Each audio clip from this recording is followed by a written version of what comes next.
अस्सलामुअलैकुम, welcome back guys. आज के इस लेसन के अंदर हम सीखने वाले हैं एक स्पोकन इंग्लिश स्ट्रक्चर, जिसकी मदद से हम स्क्रीन पर लिखे हुए तमाम फ़िक्रात को इंग्लिश में बोल सकेंगे। फ़िक्रात क्या है कि तुम्हें इस वक्त पढ़ाई कर रही होना चाहिए, तुम्हें इस वक्त नहा रहे होना चाहिए, तुम्हें घर के कामकाज कर रही होना चाहिए, तुम यहाँ क्या कर रहे हो, तुम्हें तो सफ़र कर रहे होना चाहिए, तुम्हें मतलब ट्रैवल कर रहे होना चाहिए।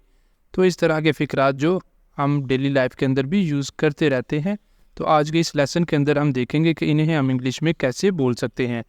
अब लेसन को शुरू करने से पहले अगर अभी तक आपने चैनल को नहीं सब्सक्राइब किया तो चैनल को भी कर ले सब्सक्राइब, ताकि हर नए आने वाले लेसन का नोटिफिकेशन आपको भी मिलता रहे और आप लगातार हमारे साथ इंग्लिश सीखते रहें। अब चलते हैं और आज के लेसन का आगाज़ करते हैं। आज के इस लेसन के अंदर हम देखने वाले हैं third use of should B.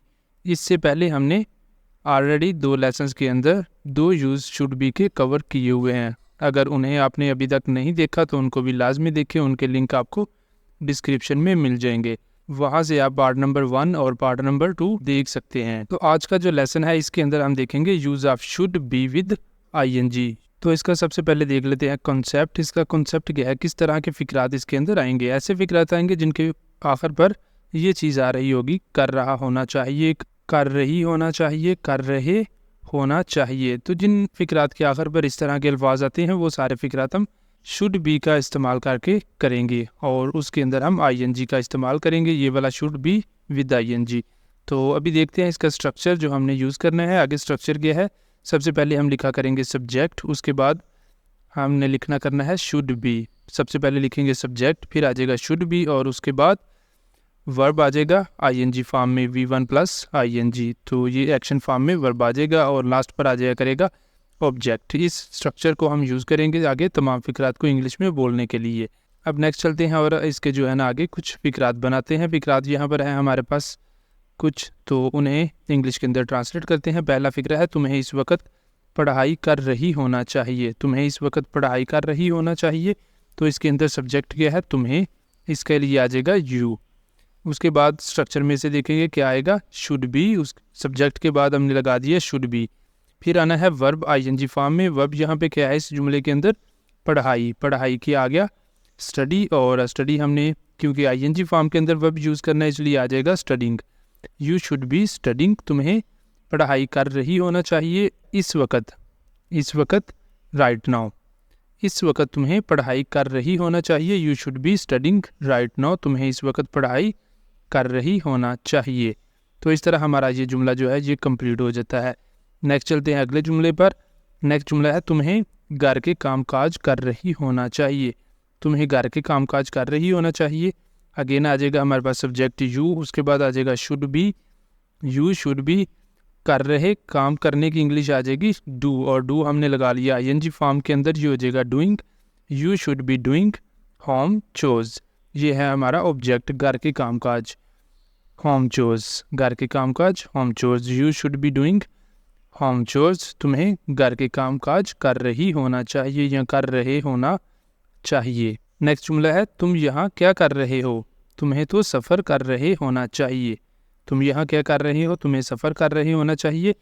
ये है 2 पार्ट इधर। तो यहाँ पहला सिंपल जुमला आ रहा है, तुम यहाँ क्या कर रहे हो, what are you doing here, तुम यहाँ क्या कर रहे हो, what are you doing here.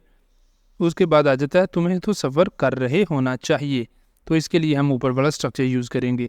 तुम्हें आ जाएगा सब्जेक्ट, उसके बाद आ जाएगा सब्जेक्ट आ गया तुम्हें यू, फिर आ जाएगा should be, you should B क्या कर रहे होना चाहिए, सफ़र करना, ट्रैवल। तो हमने यूज़ करना है ING फॉर्म में, तो ये आ जाएगा travelling, you should be travelling, तुम्हें सफ़र कर रहे होना चाहिए। What are you doing here, you should be travelling. तो इस तरह ये हमारा जो है जुमला कंप्लीट हो गया है, सेंटेंस कंप्लीट हो गया है। नेक्स्ट चलते हैं, अगला सेंटेंस है उसे स्कूल के लिए तैयार हो रहे होना चाहिए। तो उसी के लिए आ गया ही शुड बी तैयार होना, getting ready, he should be getting ready for school, he should be getting ready for school, उसे स्कूल के लिए तैयार हो रहे होना चाहिए। नेक्स्ट चलते हैं, अगला जुमला देखते हैं। अगला जुमला है तुम्हें इस वक्त नहा रहे होना चाहिए। तो इधर आ जाएगा सब्जेक्ट यू, उसके बाद आ जाएगा शुड बी और नहाने के लिए आ जाएगा टेक अ बाथ। तो हमने क्योंकि आईएनजी फॉर्म के अंदर वर्ब यूज़ करना है, फिर आ जाएगा taking a bath. You should be taking a bath, you should be taking a bath इस वक्त, at this time, at this time, you should be taking a bath at this time, तुम्हें इस वक्त नहा रहे होना चाहिए। इस तरह ये जुमला हमारा कंप्लीट हो जाता है। नेक्स्ट चलते हैं अगले जुमले पर। नेक्स्ट जुमला है तुम फिल्म क्यों देख रहे हो, तुम्हें तो इस वक्त पढ़ाई कर रहे होना चाहिए। तुम फिल्म क्यों देख रहे हो, तुम्हें इस वक्त पढ़ाई कर रहे होना चाहिए। तो ये दो पार्ट है इस सेंटेंस के। पहला पार्ट है तुम फिल्म क्यों देख रहे हो, why are you watching a movie, why are you watching a movie, तुम फिल्म क्यों देख रहे हो, तुम्हें इस वक्त पढ़ाई कर रहे होना चाहिए। You should be studying right now, या इस तरह भी हो जाएगा you should be doing study right now, you should be doing study right now, तुम्हें इस वक्त पढ़ाई कर रहे होना चाहिए। इस तरह ये जुमला हो जाता है कंप्लीट। नेक्स्ट चलते हैं अगले जुमले पर। नेक्स्ट जुमला देखते हैं क्या है। तुम्हें अभी कपड़े नहीं धो रहे होना चाहिए, तुम्हें तो मेरे लिए खाना बना रहे होना चाहिए। इसके भी दो पार्ट है। पहला जो पार्ट है उसके अंदर नेगेटिव सेंटेंस आ रहा है, दूसरे के अंदर पॉजिटिव है। तो इसे भी देख लेते हैं इसे कैसे करना है। क्योंकि नेगेटिव सेंटेंस आ रहा है पहले पार्ट के अंदर, तो उधर इस्तेमाल होगा शुड नॉट का। You should not be washing clothes, तुम्हें कपड़े नहीं धो रहे होना चाहिए। और अभी के लिए आ जाएगा right now, you shouldn't be washing clothes right now, तुम्हें अभी कपड़े नहीं धो रहे होना चाहिए, तुम्हें तो मेरे लिए खाना बना रहे होना चाहिए। तो इसके लिए आ जाएगा you should B cooking for me, you should B cooking for me, तुम्हें मेरे लिए खाना बना रहे होना चाहिए। तो इस तरह ये हमारा जो है सेंटेंस ये कंप्लीट हो गया। नेक्स्ट चलते हैं अगले सेंटेंस पर। नेक्स्ट यहाँ पर हैं ये दो सेंटेंस आपके लिए। सेंटेंस क्या है, तुम्हें किचन में माँ की मदद कर रही होना चाहिए।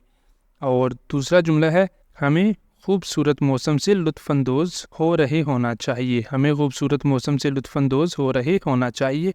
ये वाले दोनों जुमले भी ऊपर वाले स्ट्रक्चर की मदद से ही बनेंगे और आपने ऊपर वाला स्ट्रक्चर यूज़ करके इन दोनों जुमलों को आगे कंप्लीट करना है और इनका आंसर बताना है कमेंट बॉक्स के अंदर। आई होप कि आपको ये अच्छी तरह समझ आ गया होगा। इसका यूज़ थर्ड यूज़ है ये शुड बी का विद आईएनजी फॉर्म के अंदर हमारे पास वर्ब आता है यहाँ पे। तो इससे पहले भी हमने जो दो यूज़ ऑलरेडी कवर किए हुए हैं, अगर अभी तक आपने वो नहीं देखी वीडियो तो उन वीडियोज़ के भी लिंक आपको डिस्क्रिप्शन में मिल जाएंगे, वहाँ से आप उन वीडियोज़ को भी देख सकते हैं। जिनमें पहला यूज़ था शुड बी का as a passive use of should be, और जो सेकंड था वो था use of should be with complement के साथ जो है ना शुड बी का इस्तेमाल। तो वो वाले दो ऑलरेडी हमने लेसन कवर किए हुए हैं, उनके लिंक आपको डिस्क्रिप्शन में मिल जाएंगे, वहाँ से आप उन्हें भी देख सकते हैं। और आज का लेसन यहाँ पे ही होता है कंप्लीट। अब अगर आपको वीडियो अच्छी लगी है तो वीडियो को लाइक कर दें, शेयर कर दें और चैनल को भी सब्सक्राइब कर लें, ताकि नए आने वाले लेसन्स भी आपको मिलते रहें और आप लगातार हमारे साथ इंग्लिश सीखते रहें। अब मिलेंगे सुबह नए लेसन में, तब तक के लिए अल्लाह हाफिज़।